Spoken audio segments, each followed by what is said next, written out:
Be sure to read and follow the safety guidelines to protect your computer from potential damage and ensure your personal safety.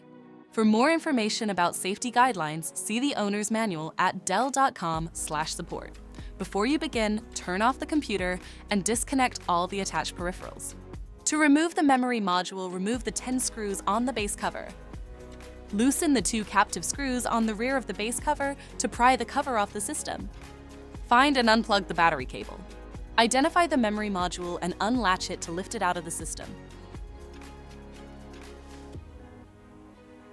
To reinstall the memory module, place it back in the system and relatch it. Plug in the battery cable. Place the base cover back on the system and tighten the 12 screws to secure it.